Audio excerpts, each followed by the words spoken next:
แผ่นกระจกรุ่นใหม่ของ Wallhack ในรอบ 2 ปี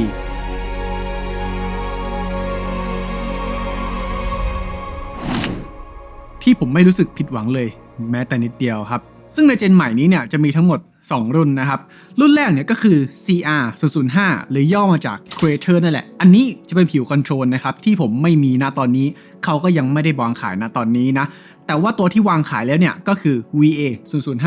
หรือว่าที่ผมมีกับตัวณตอนนี้แล้วผมก็จะมารีวิวในวันนี้นะครับ VA เนี่ยมันย่อมาจากคำว่า Vapor เว้ยทุกคนซึ่งมันจะเป็นผิวสปีดของเจนใหม่ของเขานั่นเองสิ่งที่ต้องพูดอย่างแรกนะครับไม่น่าจะหนีพ้นตัวเคสตัวใหม่อันนี้เนาะหรือว่ากล่องที่เขาจะใส่ตัวแผ่นรองเมาส์ของเรามานะครับมันจะเป็นพลาสติกแข็งเลยเว้ยเป็นกล่องแข็งมากๆอ่ะซึ่งมันแข็งแรงจนถึงขนาดว่าสามารถพกไปงานแลนงานแข่งหรือคุณจะแบบย้ายไประหว่างบ้านนั้นบ้านนี้เนี่ยสามารถเอาแผ่นกระจกนะใส่กล่องอันนี้เนี่ยแล้วย้ายไปนั่นนี่ก็ได้เว้ยเพราะว่าด้านในอ่ะถ้าเกิดคุณเปิดไปแล้วนะครับมันจะมีตัวบุเหมือนโฟมอะไรไม่รู้บุด้านในอีกพอดีซึ่งมันจะฟิตพอดีกับตัวแผ่นเลยเว้ยทุกคนแบบไม่ต้องกลัวเรื่องของการแบบแตกหักอะไรอย่างนี้แน่นอนนะครับแล้วก็ภายในกล่องเนี่ยเขาจะมีตัวเหมือนกับตัวผ้าไมโครไฟเบอร์เนาะแล้วก็จะมีพวกคู่มือต่างๆใบรายละเอียดของตัวแผ่นรุ่นนี้นะครับแล้วก็จะมีตัวเมาส์ฟีดที่เป็นตัวแซมเปิล2แบบให้เราใช้งานโดยเบยทุกคนแต่ว่าเดี๋ยวค่อยไปคุยเรื่องของฟีดเนี่ยทีหลังแล้วกันเนาะขนาดของตัว VA5 เนี่ยจะเป็น510คูณ440แล้วก็มีความหนาที่ประมาณ3มิลลิเมตรนะครับมันจะกว้างกว่าแล้วก็สูงขึ้นกว่าตัวเก่านิดนึงนะครับแล้วก็แน่นอนว่าตัวความบางของแผ่นเนี่ยจะบางกว่าตัวเก่าเยอะแน่นอนอย่างเห็นผลได้ชัดเลยเว้ยแล้วก็ตัวขอบเนี่ยจะเป็นแบบใหม่ด้วยนะครับถ้าเกิดเทียบกันจะเห็นได้ชัดเจนเลยว่าคนละโลกเลยเว้ยตัวใหม่บางกว่าแล้วก็จะมีความโค้งลงที่มากกว่าเยอะนะครับแต่ถามว่ามันดีที่สุดในตลาดไหมดีที่สุดแหละคือมันเคียงคู่กันมากับพวกแบบ Phantom Glasswork Hana อะไรพวกนั้นนะครับแล้วก็อาจจะเป็นตัว Glasswork Zen ตัวใหม่ด้วยเอาเป็นว่ามันดีแล้วกันทุกคนตัวแผ่นก็เบาขึ้นกว่าตัวเดิมเยอะนะครับผมรู้สึกว่าผมสามารถถือด้วยมือเดียวได้แบบแค่ใช้นิ้วอย่างเงี้ยเห็นไหมผมใช้แค่นิ้วนะก็สามารถถือได้ตัวเก่ามันหนักจนถึงขนาดผมต้องแบบถ้าเกิดใช้ถือมือเดียวก็อาจจะรู้สึกว่ามันแบบมันเมื่อยได้ทุกคนแต่ตัวนี้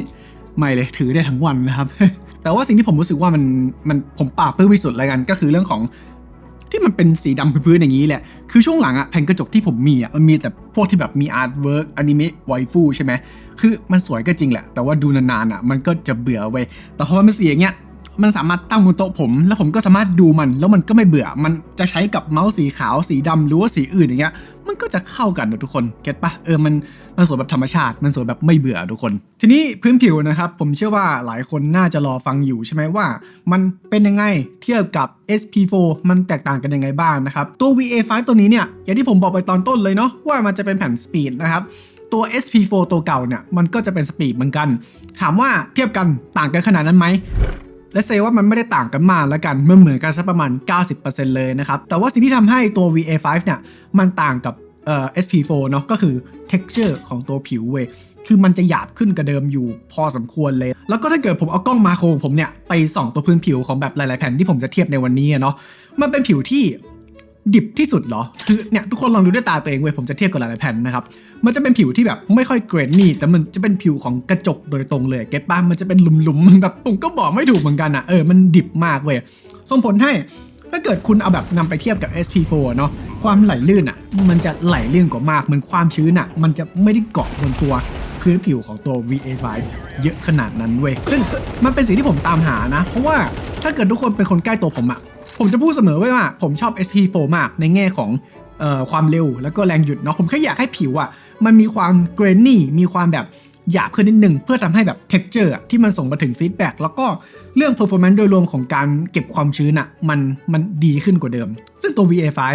ก็เหมือนทำมาตอบโจทย์สิ่งนั้นเลยเว้ยแต่ว่าเรื่องของการดูดแขนเนี่ยถือว่ายังน่าผิดหวังอยู่นะครับยังจำเป็นต้องใช้ปลอกแขนอยู่นะครับถ้าเกิดคุณแบบต้องการความลื่นไหลเนาะมันไม่ได้เป็นระดับเดียวกันกับพวก The Beast Phantom หรือว่าพวกแบบเนี่ยกระจกตัวใหม่ๆเนาะแต่ว่าด้วยความที่มันเป็นแผ่นเป็นสีดำตอนนี้เขาไม่ขายแค่สีดำนะสีขาวไม่มีนะครับมันจะเห็นรอยนิ้วมือความมันของมือได้ง่ายเว้ยซึ่งมันไม่ได้เป็นที่ตัวผิวทุกคนเก็ตป่ะมันเป็นแค่เพราะมันเป็นสีดำแล้วก็ด้วยความที่มันดิบทุกคน ผมก็ไม่รู้เหมือนกันมันเกิดลายนิ้วมือขึ้นได้ง่ายมากๆนะครับเพราะงั้นอย่าลืมเอาแผ่นไมโครไฟเบอร์ที่เขาแถมมาให้เช็ดเป็นประจำแล้วกันจริงๆแล้วถ้าเกิดคุณใช้กระจกคุณก็ควรจะเช็ดมันเป็นประจำอยู่แล้วนะครับเพื่อให้ฝุ่นมันเกาะเนาะแต่ถึงกระนั้นก็แล้วแต่นะครับถึงผมจะพูดว่า VA5 มันจะเป็นแผ่นที่ หยาบกว่าใช่ไหมแต่ว่า performance โดยรวมสมมุติว่าผมแบบเอาเมาส์อย่างเงี้ยครึ่งไปครึ่งมาแล้วกันมันจะสมูทกว่า SP4 เยอะอยู่พอสมควรเลยนะครับผมก็ไม่เข้าใจเหมือนกันว่าทำไมทั้งที่มันหยาบกว่าแต่มันในการเคลื่อนไหวมันรู้สึกสมูทกว่าเยอะมากๆเลยทุกคนทุกคนต้องไปลองเองเว้ยแล้วก็สิ่งที่ผมพูดไปตะกี้เนี่ยที่ผมเทียบกับ SP4 เนาะสามารถนำไปใช้กับตัว Singularity ได้เหมือนกันนะครับเพราะว่า Singularity มันก็ใกล้เคียงกับ Wallhack เนาะมันคือกันได้สามารถนำไปเทียบกันได้นะครับทีนี้อยากจะลงลึกเรื่องของความเร็วแรงหยุดแล้วก็พวก friction ต่างๆนิดนึงแล้วกันนะครับเพราะว่า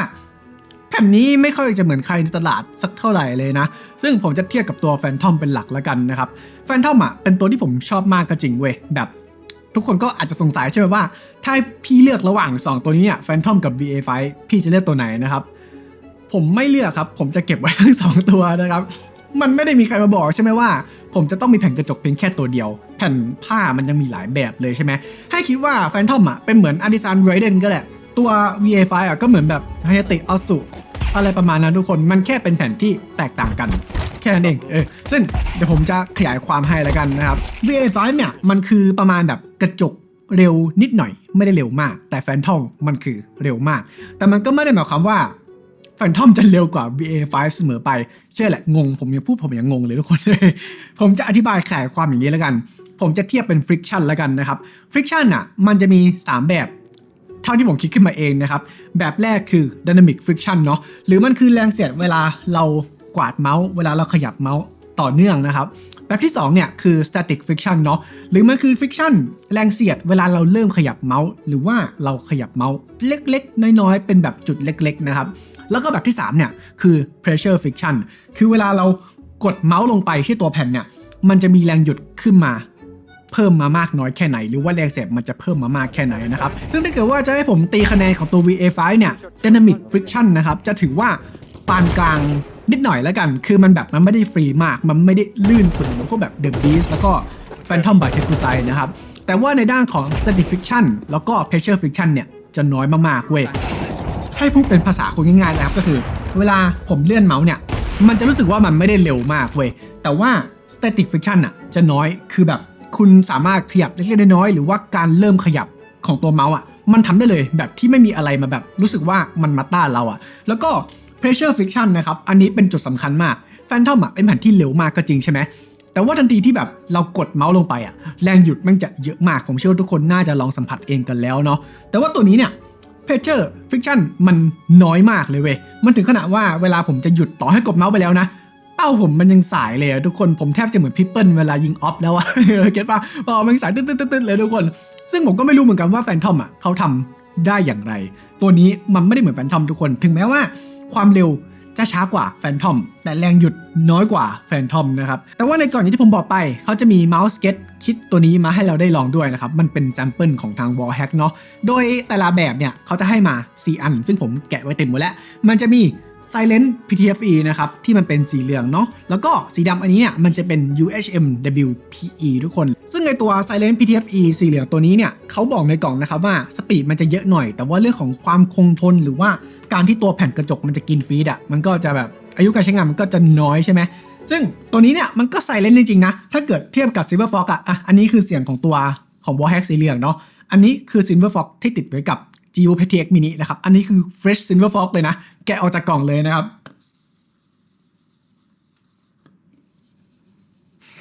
ผมยังรู้สึกว่าตัว Silent PTFE ของ Wallhack เบากว่าแต่มันไม่รู้ดิผมรู้สึกว่ามันให้ความรู้สึกกระด้างนิดหนึ่งตัว Silver Fox มันจะมีความสมูทมากกว่านะครับเพราะงั้นถ้าเกิดในด้านของพวกแบบ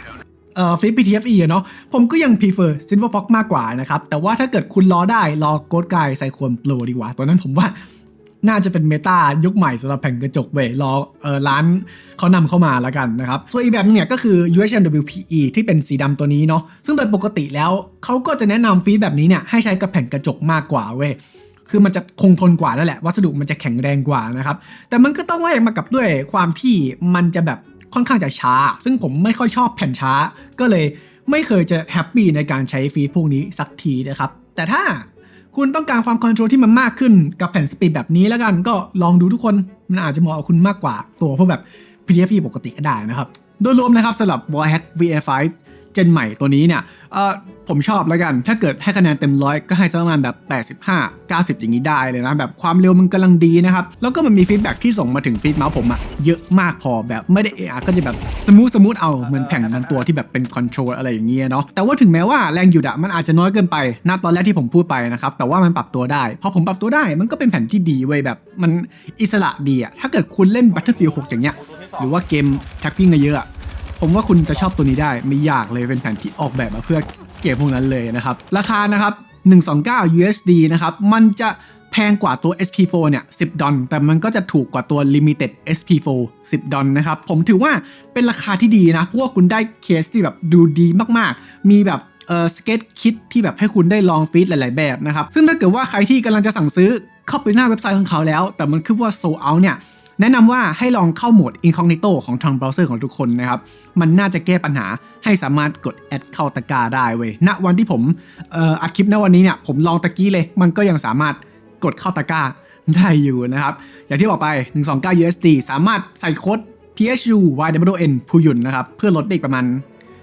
ไม่รู้เหมือนกันว่ากี่ดอลลาร์ทุกคนแต่มันลดได้ประมาณ 300-400 แหละผมไม่ชัวร์เหมือนกันนะมันก็เป็น Creator Code นะครับผมก็ได้ส่วนแบ่งมานิดนึงเนาะประมาณ Starbucks 1 แก้วนะครับก็ขอบคุณที่สนับสนุนลงหน้าด้วยถ้าเกิดมีคำถามอะไรเกี่ยวกับ VA5